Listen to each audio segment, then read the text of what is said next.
23 अगस्त शाम 6:04 पर चंद्रयान 3 का लैंडर सक्सेसफुली चांद की सतह पर लैंड हो गया। इस मौके का इंतजार वैज्ञानिक पिछले करीब 1 दशक से कर रहे थे। यह उम्मीद पहले चंद्रयान 2 से लगाई गई थी, जो क्रैश लैंड होकर फेल हो गया था। इसी मिशन की गलतियों को सीखते हुए वैज्ञानिकों ने चंद्रयान 3 को बनाया और लॉन्च किया और अंत में यह सक्सेसफुल साबित हुआ। आपकी जानकारी के लिए बता दें कि भारत पहला ऐसा देश बन चुका है जिसने चांद के साउथ पोल पर सॉफ्ट लैंडिंग की कठिन प्रक्रिया को सक्सेसफुली परफॉर्म किया है। रूस का स्पेसक्राफ्ट लूना 25 भी इस सेम चीज को 21 अगस्त की तारीख को करने वाला था, लेकिन चांद के नजदीक आते समय कुछ टेक्निकल दिक्कतों की वजह से वह क्रैश लैंड हो गया और रूस इस रेस से बाहर हो गया। अभी तक इंडिया स्पेस मिशन को करने में इतना ज्यादा एक्टिव नहीं था, लेकिन चंद्रयान 3 के बाद अब भारत की स्पेस टेक्नोलॉजी बहुत तेजी से आगे बढ़ेगी। ऐसा इसलिए है क्योंकि इस कठिन मिशन को समझने के बाद वैज्ञानिक स्पेस मिशंस को सही तरीके से करने की प्रक्रिया समझ चुके हैं। अब उनकी गलती करने के चांस कम होंगे और ज्यादा से ज्यादा मिशन लॉन्च किए जाएंगे, जिनमें से मैक्सिमम मिशन सक्सेसफुल भी होंगे। आपको जानकर हैरानी होगी कि चंद्रयान 3 की लैंडिंग के बाद तुरंत ही इसरो ने चंद्रयान 4 के बारे में भी अनाउंसमेंट कर दी थी। आज के इस वीडियो में हम आपको इसरो द्वारा फ्यूचर में किए जाने वाले कुछ बहुत ही इंटरेस्टिंग स्पेस मिशंस के बारे में बताने वाले हैं, जिसमें चंद्रयान 4 भी शामिल है। इसलिए इस वीडियो को अंत तक जरूर देखिएगा। आदित्य L1 चांद को तो बहुत सारे देश स्टडी कर चुके हैं और अभी तक चांद पर भारत 3 मिशन को परफॉर्म कर चुका है, लेकिन हमारे सौरमंडल में चांद से भी ज्यादा इम्पोर्टेंट चीज मौजूद है, वो है हमारा सूरज।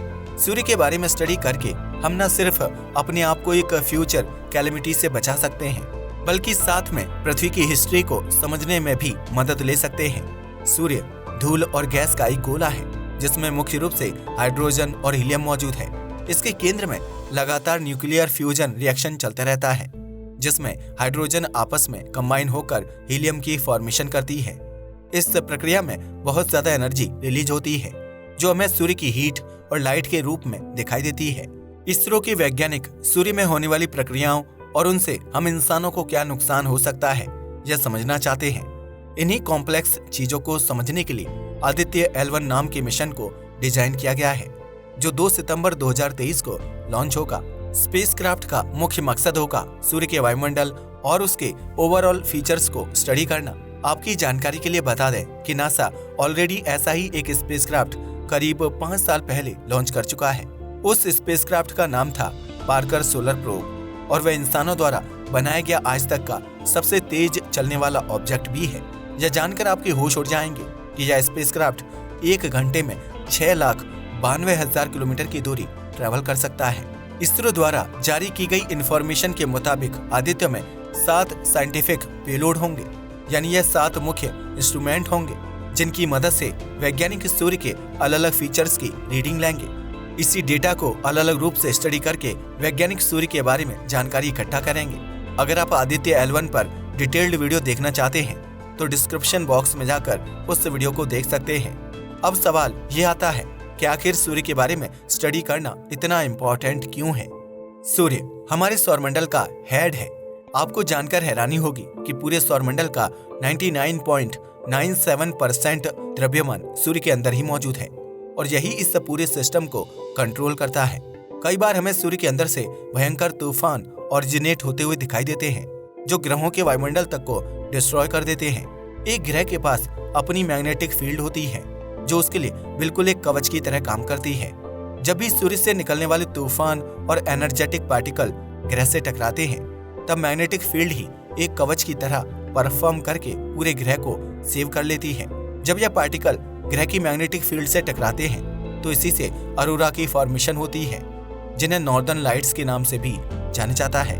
वैज्ञानिक बताते हैं कि अगर यही पार्टिकल्स के तूफान थोड़े तीव्र हो जाए तो उससे पृथ्वी के सारे रेडियो कनेक्शन और इंटरनेट कनेक्शन भी खराब हो सकते हैं। ऐसा होने पर पूरी दुनिया एक दूसरे से डिस्कनेक्ट हो जाएगी और हमें एक इंटरनेट अपोकलिप्स देखने को मिलेगा, यानी एक ऐसा डिजास्टर जिसमें लोग कई हफ्तों तक इंटरनेट का इस्तेमाल नहीं कर पाएंगे। यह बड़ी बड़ी कंपनीज और इम्पोर्टेंट ऑर्गेनाइजेशंस के लिए एक डिजास्टर साबित हो सकता है। इन्हीं सोलर तूफानों को समझने और इनसे बचने का तरीका खोजने के लिए वैज्ञानिक सूर्य पर स्टडी कर रहे हैं। वह इन तूफानों के बनने का कारण जानना चाहते हैं ताकि अगले सोलर तूफान को प्रिडिक्ट करके उससे बचने का कोई तरीका निकाला जा सके। आदित्य L1 स्पेसक्राफ्ट का भी एक मकसद यही होगा। इस स्पेसक्राफ्ट के जरिए इसरो के वैज्ञानिक सूर्य के प्लाज्मा और उससे निकलने वाली एक्सरे रेडिएशन के बारे में भी जानना चाहते हैं। इसके अलावा सूर्य की थर्मल प्रॉपर्टीज को स्टडी करना भी वैज्ञानिकों का एक मुख्य मकसद है। इस स्पेसक्राफ्ट को पृथ्वी से करीब 15 लाख किलोमीटर की दूरी पर पार्क कर दिया जाएगा। इस पॉइंट को वैज्ञानिक लैग्रेंजियन पॉइंट कहते हैं। यहाँ पर पृथ्वी और सूर्य की ग्रेविटी आपस में कैंसिल हो जाती है, जिस वजह से स्पेसक्राफ्ट को एक्सट्रीम ग्रेविटेशनल फोर्सेस का सामना नहीं करना पड़ता और वह स्टेबल रह पाता है। सूर्य और पृथ्वी के बीच ऐसे 5 पॉइंट मौजूद हैं, जिसमें से लैग्रेंजियन 1 को वैज्ञानिक सबसे अच्छा मानते हैं। यही कारण है कि इस मिशन के नाम में भी L1 टर्म को यूज किया गया है। पहले इस स्पेसक्राफ्ट को 26 अगस्त 2023 को लॉन्च किया जाना था, लेकिन कुछ कारण की वजह से इसे 2 सितंबर 2023 तक पोस्टपोन कर दिया गया। इस मिशन को बनाने में करीब 378 करोड़ की लागत आई है, जो नॉर्मल स्पेस मिशंस के मुकाबले काफी ज्यादा कम है। मंगलयान 2। चांद और सूर्य को अपने कब्जे में करने के बाद इसरो मंगल ग्रह की ओर बढ़ेगा। फिलहाल नासा मंगल ग्रह को स्टडी करने में सबसे आगे है, क्योंकि वह बहुत सारे ऑर्बिटर्स और रोवर्स को वहां पर ऑलरेडी भेज चुका है। 2013 में इसरो ने भी अपना मंगलयान मिशन लॉन्च किया था, जो पहले ही अटेम्प्ट में सक्सेसफुल साबित हुआ था। यह पहली बार था जब किसी देश ने पहले ही अटेम्प्ट में मंगल ग्रह के ऑर्बिट में एंट्री ले ली हो। इसी मिशन का दूसरा पार्ट यानी मंगलयान 2 मिशन 2020 में लॉन्च किया जाना था, लेकिन कोविड-19 आने की वजह से यह मिशन पोस्टपोन हो गया। उसके बाद इसके लॉन्च होने की अगली तारीख 2022 में रखी गई थी, लेकिन फिर से कोविड आ जाने की वजह से यह पोस्टपोन हो गया। अंत में इस मिशन को लॉन्च करने की अगली तारीख 2024 में रखी गई है। अभी वैज्ञानिकों की तरफ से कोई भी कंफर्मेशन नहीं आई है कि इस मिशन का नाम मंगलयान 2 ही होगा या फिर कुछ और, या मंगलयान 1 का सक्सेसर मिशन होगा जो सिर्फ मंगल को ऑर्बिट ही करेगा। इस बार भी वैज्ञानिक मंगल के अंदर जाकर लैंडिंग परफॉर्म नहीं करेंगे, बल्कि बाहर से ही मंगल को समझने की कोशिश करेंगे। इस स्पेसक्राफ्ट में hyper spectral camera, pan chromatic camera और रडार लगा होगा। इसके जरिए वैज्ञानिक मंगल ग्रह की सतह को स्टडी करने की कोशिश करेंगे और उसकी हाई रेजोल्यूशन तस्वीर लेकर उसका एक मैप तैयार करेंगे। अब शायद आपके दिमाग में ये सवाल आ सकता है कि जब नासा ऑलरेडी इतने सारे मिशन मंगल ग्रह पर लॉन्च कर चुका है, तो आखिर इसरो को ऐसा करने की क्या जरूरत है। आपको ये जानकर हैरानी होगी कि कोई भी स्पेस एजेंसी दूसरी स्पेस एजेंसी के साथ सारा डेटा शेयर नहीं करती। वो सिर्फ ऐसी इंफॉर्मेशन को पब्लिक में पब्लिश करते हैं जिसका फायदा किसी दूसरी स्पेस एजेंसी को ना मिल पाए। ज्यादातर डेटा को कॉन्फिडेंशियल रखा जाता है और अगले मिशन में इसका इस्तेमाल किया जाता है। भारत मंगल ग्रह पर जाने के बाद अपना खुद का सीक्रेट डेटा कलेक्ट कर पाएगा, जो आगे आने वाले मिशन को आसान बनाने में वैज्ञानिकों की मदद करेगा। ऐसा माना जाता है कि इस सदी के अंत तक हम मंगल ग्रह पर अपनी बस्तियां बसा चुके होंगे। अमेरिका ऐसा करने वाला इकलौता देश ना बने, इसलिए भारत भी धीरे धीरे अब मंगल ग्रह की ओर ध्यान दे रहा है।